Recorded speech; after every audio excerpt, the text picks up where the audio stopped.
राधे राधे दोस्तों, आप सबका स्वागत है टीचिंग विद अभिषेक में। दोस्तों आज हम बिहार स्टेट के लिए आर्ट ऑफ टीचिंग पेपर 1 हो या पेपर 2 दोनों के लिए प्रीवियस ईयर क्वेश्चन आधारित दोस्तों आज हमारा प्रश्न होने वाला है। ठीक है, तो वीडियो को बिना स्किप किए वीडियो को पूरा देखिएगा दोस्तों, पूरा PY क्वेश्चन आप लगा कर जाइएगा।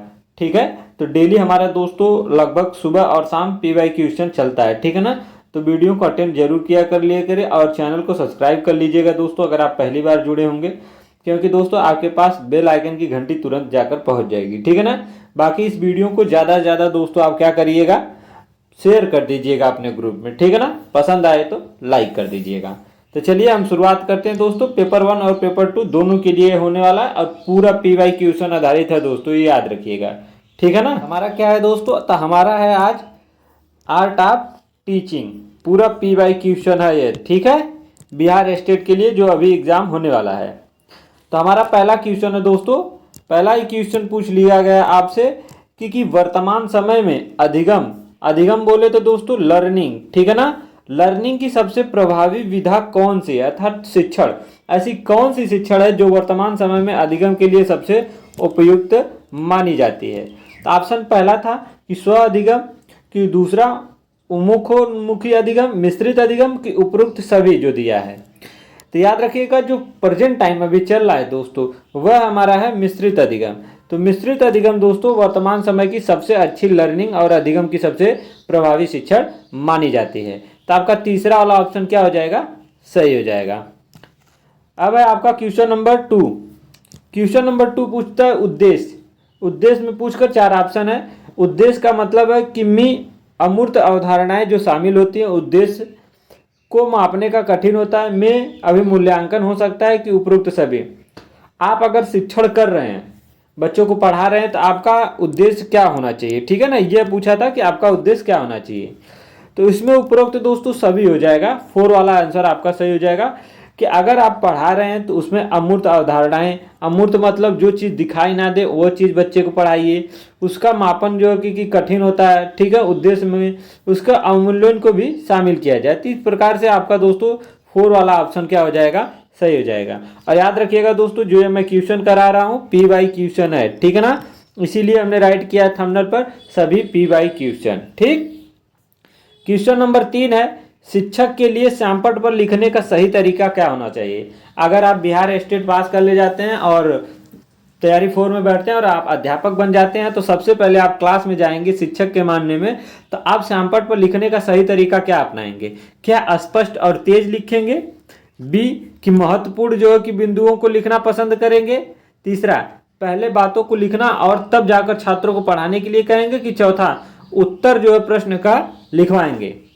तो याद रखिएगा सबसे जो महत्वपूर्ण होगा दोस्तों, अगर आप शिक्षक बन जाते हैं और श्यामपट्ट पर सही लिखने का जो तरीका होता है दोस्तों वह आपका हो जाएगा तीसरा, पहले दोस्तों बातों को लिखना है। ठीक है ना, उसके बाद तब जाकर छात्रों को पढ़ाना है। ठीक, जैसे आज आपको पढ़ाना था, मान लीजिए आप स्कूल गए, आपको पढ़ाना है संज्ञा, तो क्या करना है, बातों को लिखना है, पहले संज्ञा, इसके बाद संज्ञा लिख लेने के बाद तब आपको छात्रों को पढ़ाना है कि आज का हमारा टॉपिक यही रहने वाला है।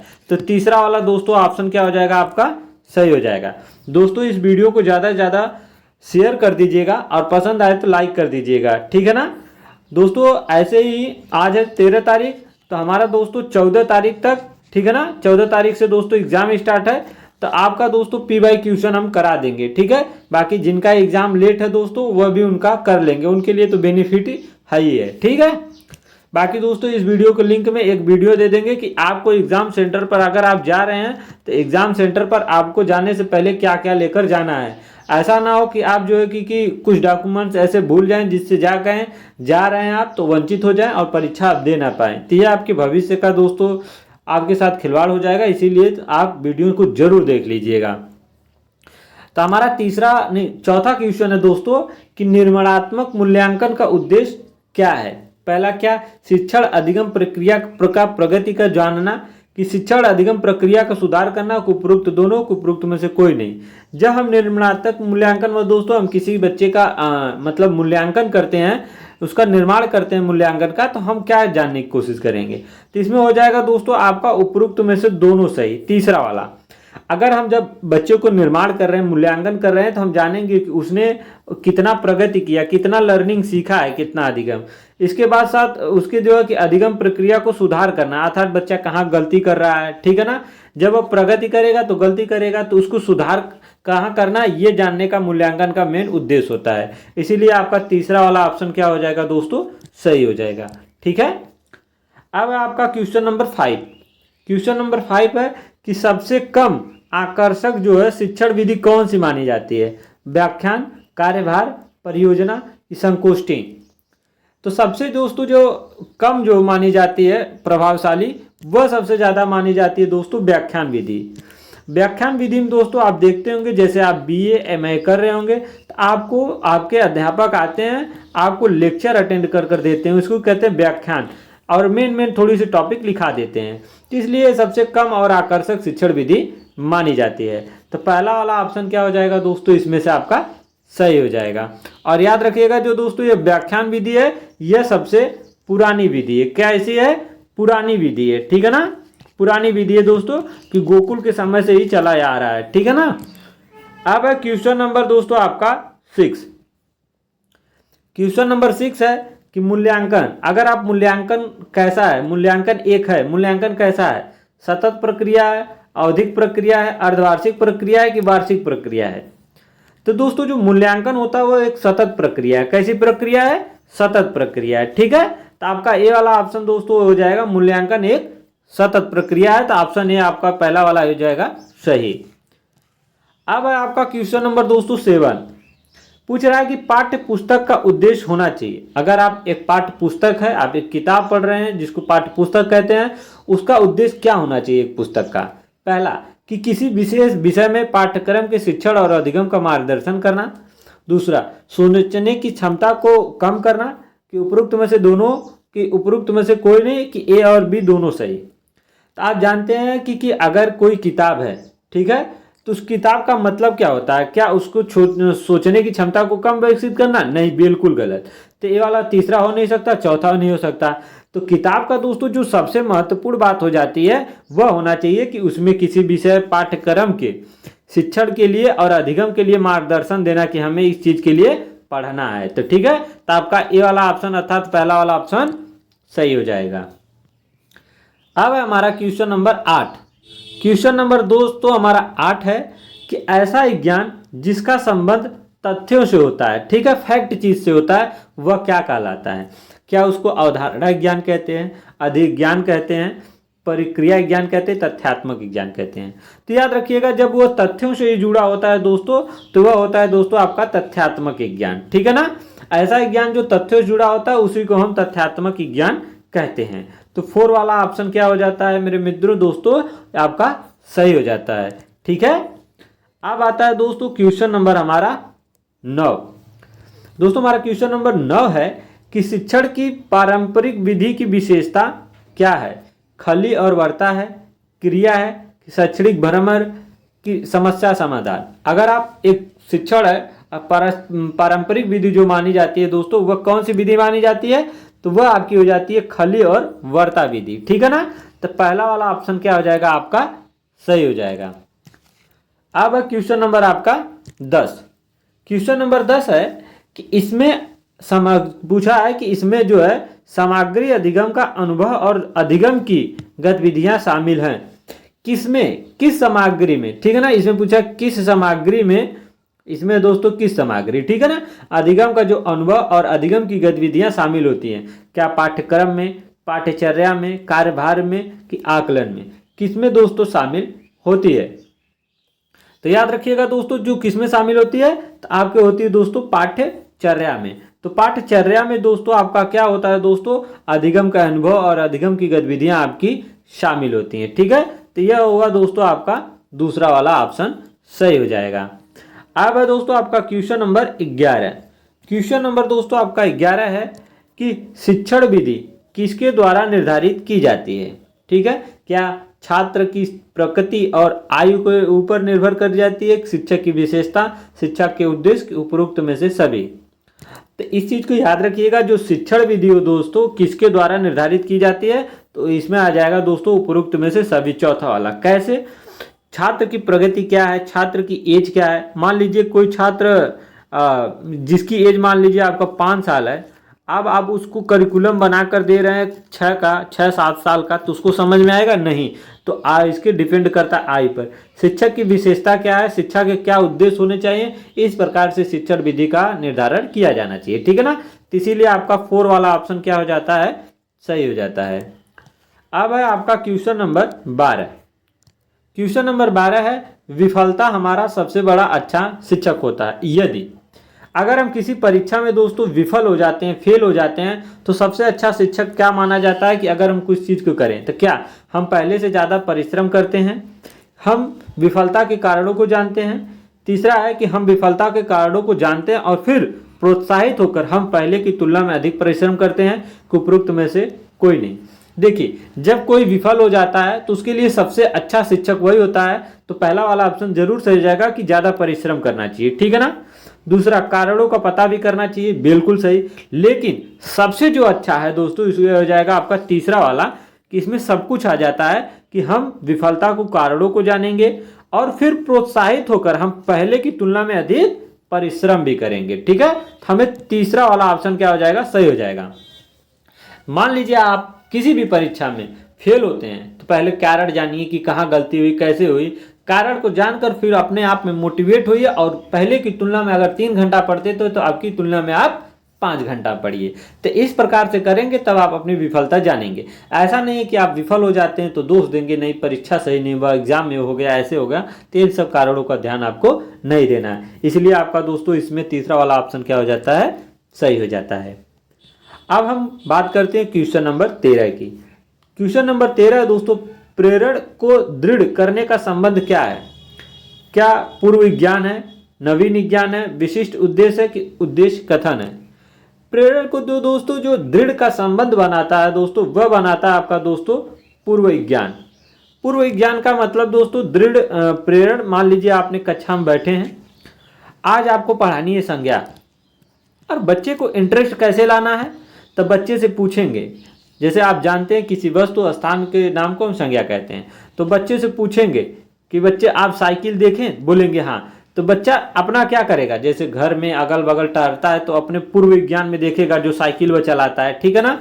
कोई मान लीजिए कहेंगे ताजमहल देखे, घर है, हाँ कहेंगे हाँ। तो उनके क्या है, पूर्व विज्ञान से वह जोड़ा जा रहा है, जिससे बच्चा बता देगा हाँ, फिर आप बता देंगे, उन्हीं को हम कहते हैं संज्ञा। तो इस प्रकार जो दृढ़ संकल्प होता है प्रेरण का दोस्तों, उससे हम पूर्व विज्ञान का दोस्तों संबंध लगाते हैं। तो इस प्रकार से आपका पहला वाला ऑप्शन क्या हो जाएगा, सही हो जाएगा। अब हमें दोस्तों क्वेश्चन नंबर आपका 14 आ जाता है। क्वेश्चन नंबर 14 है कि पाठ्यचर्या का सिद्धांत क्या होना चाहिए। एक करिकुलम का दोस्तों सिद्धांत क्या होना चाहिए। पहला, क्या विषय वस्तु होनी चाहिए, गतिविधि होनी चाहिए कि छात्र होना चाहिए, उपरोक्त सभी। तो दोस्तों जो एक करिकुलम तैयार किया जाता है तो उसमें एक विषय वस्तु होनी चाहिए। विषय वस्तु में कंटेंट उसमें क्या होना चाहिए, उसमें बच्चों को लेकर एक एक्टिविटीज़ होनी चाहिए, गतिविधि होनी चाहिए, प्लस उसमें स्टूडेंट अर्थात छात्र भी शामिल होते हैं। तो इस प्रकार से दोस्तों आपका उपरोक्त में से जो कि सभी सही हो जाएगा। 4 वाला कि आपका दोस्तों क्या होता है कि जो कि पाठ्यचर्या में सभी विषय वस्तु, गतिविधि और छात्र तीनों शामिल होते हैं, ठीक है। तो 4 वाला ऑप्शन आपका सही हो जाएगा। अब आता है क्वेश्चन नंबर आपका 15। क्वेश्चन नंबर 15 आता है दोस्तों कि सूक्ष्म जो शिक्षण अधिगम प्रभावी होता है, कब प्रभावी होता है एक सूक्ष्म शिक्षण। क्या शिक्षण अभ्यास तैयारी के दौरान, कि शिक्षण अध्ययन के दौरान, कि शिक्षण अभ्यास के दौरान, कि उपरोक्त में से कोई नहीं। तो याद रखिएगा दोस्तों जो शिक्षण होता है, तो शिक्षण जो सूक्ष्म शिक्षण होता है वह शिक्षण अध्ययन के दौरान, ठीक है। जब शिक्षण अध्ययन के दौरान जब आप कराएंगे तो सूक्ष्म शिक्षण दोस्तों सबसे अधिक प्रभावी हो जाता है, ठीक है। तो दूसरा वाला ऑप्शन क्या हो जाएगा, आपका सही हो जाएगा। अब है आपका क्वेश्चन नंबर 16। क्वेश्चन नंबर 16 है कि निम्नलिखित में से कौन सा सामाजिक कौशल सहायता कार्यक्रम के माध्यम से विकसित नहीं किया जाता। तो आपसे पूछा है दोस्तों निगेटिव, कि जो सामाजिक कौशल की सहायता से विकसित ना किया जाए। क्या श्रवण नहीं किया जा सकता, प्रतिस्पर्धा की सहयोग की प्रोत्साहन। तो याद रखिएगा दोस्तों जो सामाजिक कौशल सहायता के माध्यम से जो विकसित नहीं किया जा सकता दोस्तों, वह है आपका दोस्तों प्रोत्साहन, ठीक है। क्या है दोस्तों, प्रोत्साहन। तो चौथा वाला ऑप्शन दोस्तों क्या हो जाएगा, सही हो जाएगा, ठीक है। अब आता है दोस्तों क्वेश्चन नंबर हमारा 17। क्वेश्चन नंबर 17 कहता है कि इनमें से एक शिक्षण का चरण नहीं है। कौन सा ऐसा एक है जो शिक्षण का चरण नहीं है टीचिंग का? ठीक है, क्या पूर्व संक्रिया जो है कि संक्रिय चरण, अंतर संक्रिय चरण, अंतर क्रियात्मक की उत्तर संक्रिय चरण? तो याद रखिएगा जो इसमें से शिक्षण का चरण नहीं है दोस्तों, अंतः क्रियात्मक दोस्तों जो तीसरा वाला ऑप्शन है ये आपका शिक्षण का चरण नहीं है। तो तीसरा वाला ऑप्शन आपका क्या हो जाएगा? सही हो जाएगा। अब है आपका क्वेश्चन नंबर दोस्तों 18। क्वेश्चन नंबर 18 कहता है शिक्षा बिना बोझ के संकल्पना कि किसके द्वारा की गई थी? क्या कठोरी आयोग के द्वारा, प्रो यशपाल समिति के द्वारा, के कस्तूरीरंगन की मुदालियर आयोग के द्वारा? तो जो दोस्तों शिक्षा बिना बोझ की बात की गई थी वह किया गया था दोस्तों प्रो यशपाल की समिति में। ठीक है, तो किसमें? प्रो यशपाल की समिति में। तो आपका बी वाला अर्थात दोस्तों दूसरा वाला ऑप्शन क्या होता है? शिक्षा बिना बोझ के ऑप्शन प्रो यशपाल की समिति सही हो जाएगी। अब बात करते हैं क्वेश्चन नंबर हम 19 की। क्वेश्चन नंबर 19 है कि उन्मूलन को कम करने का सबसे अच्छा तरीका क्या हो सकता है? ठीक है, तो आपसे पूछा है क्या हो सकता है। पहला क्या? अधिक कागज का प्रयोग करेंगे तब उन्मूलन का सबसे अच्छा प्रयोग होगा। कि पौधों को उगाने के लिए पेड़ों को अधिक क्षेत्रों को साफ करें। तीसरा कि कृषि योग्य भूमि बनाने के लिए वनों को जलाना कर दें। चौथा कि पेड़ों को उगाने के लिए पौधों के अधिक क्षेत्र को क्या करना चाहिए? साफ करना चाहिए। तो दोस्तों जो सबसे अच्छा प्रयोग होता है कि पेड़ों को उगाने के लिए पौधों के अधिक क्षेत्र को हमें क्या करना चाहिए? साफ करना चाहिए। ठीक है ना? तो इसमें दोस्तों आपका 4 वाला आंसर क्या हो जाएगा दोस्तों? सही हो जाएगा। ठीक है, अब बात करें दोस्तों क्वेश्चन नंबर 20 की। क्वेश्चन नंबर 20 कहता है दोस्तों कि अधिगम अक्षमता, अधिगम डिसेबिलिटी कौन सी है? अधिगम अक्षमता को क्या कहते हैं? क्या तंत्रिका संबंधी विकार कहते हैं, दृश्य विकार, शारीरिक विकार, की पूर्व में से कोई नहीं? तो जो दोस्तों अधिगम की अक्षमता होती है उसको हम कहते हैं तंत्रिका संबंधी विकार होता है। ठीक है, तो आपका पहला वाला ऑप्शन क्या हो जाएगा? सही हो जाएगा। अब है दोस्तों क्वेश्चन नंबर हमारा 21। क्वेश्चन नंबर 21 है कि हार्वर्ड गार्डनर के अनुसार एक दर्शन शास्त्री के पास कौन सी ऐसी बुद्धि है और जो मूर्ति के पास कौन सी ऐसी बुद्धि है? तो पूछा इन प्रकार की बुद्धि कौन सी है? तो आपके पास याद रखिएगा दोस्तों जो दर्शन शास्त्र के पास होता है दोस्तों वह अंतः व्यक्तित्व दोस्तों होता है, और जो मूर्तिकार के पास होता है दोस्तों वह दिक् स्थानक जो है कि होता है। ठीक है, तो चौथा वाला दोस्तों आपका क्या हो जाएगा दोस्तों? सही हो जाएगा। अब ठीक है, अब बात करें दोस्तों क्वेश्चन नंबर हम 22 की।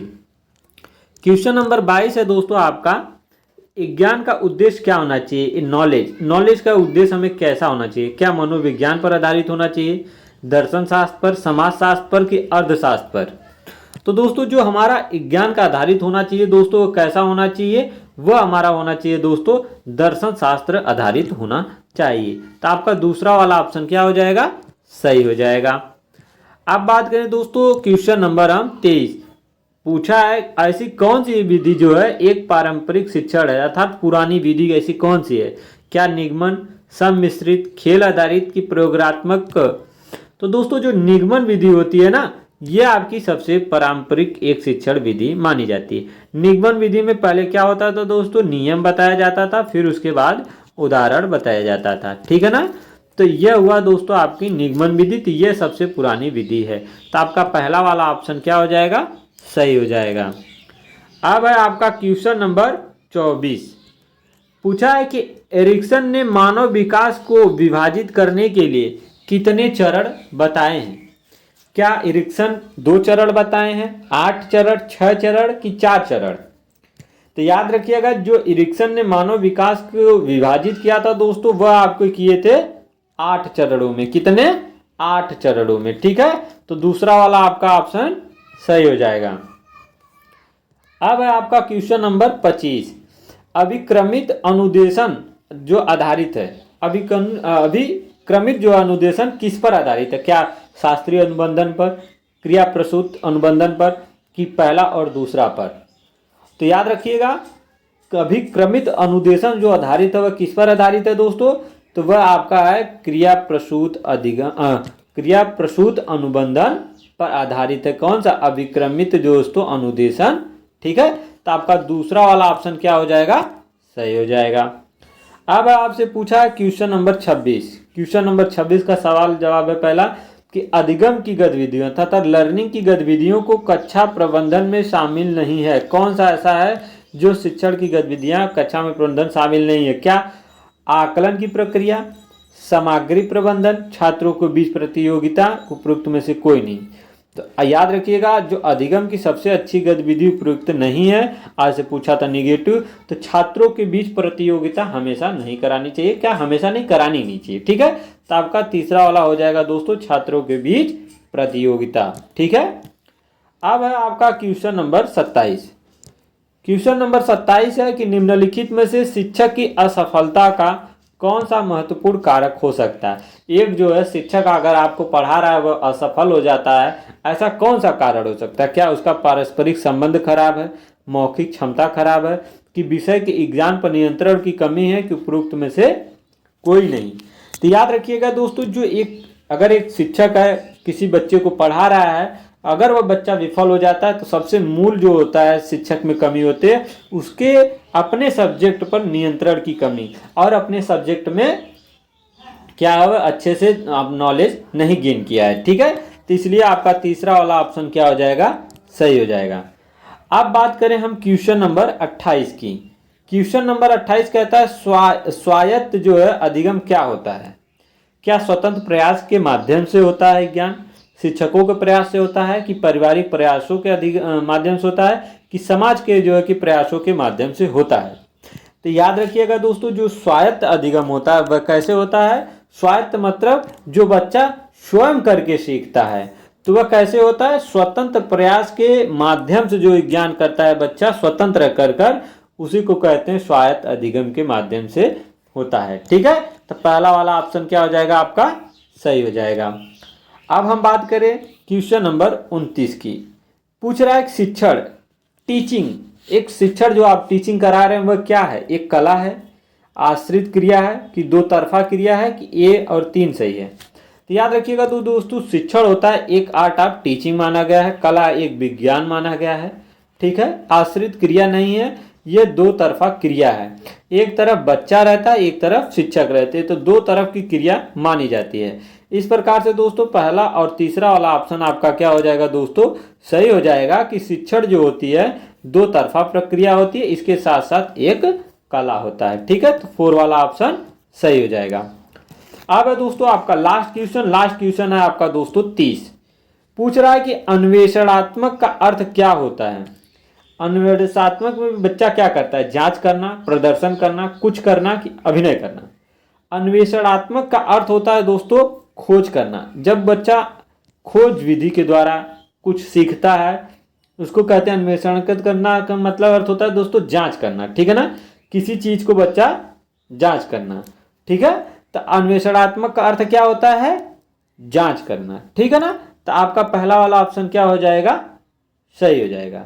तो आज हुआ हमारा दोस्तों 30 क्वेश्चन। 30 में से आप कमेंट कर बताइएगा कि आपका कितना सही हुआ। ठीक है, बाकी दोस्तों आप चैनल को सब्सक्राइब कर लीजिएगा, वीडियो को शेयर कर दीजिएगा, पसंद आए तो लाइक कर दीजिएगा। अगर कोई डाउट है किसी सब्जेक्ट को लेकर किसका पीवाई क्वेश्चन कराइए तो भी आप अपना बता दीजिए। दोस्तों मैं हिंदी पेपर 1 के लिए हिंदी करा रहा हूँ प्रैक्टिस सेट, और पेपर 1 प्लस पेपर 2 दोनों के लिए दोस्तों आर्ट ऑफ टीचिंग करा रहा हूँ।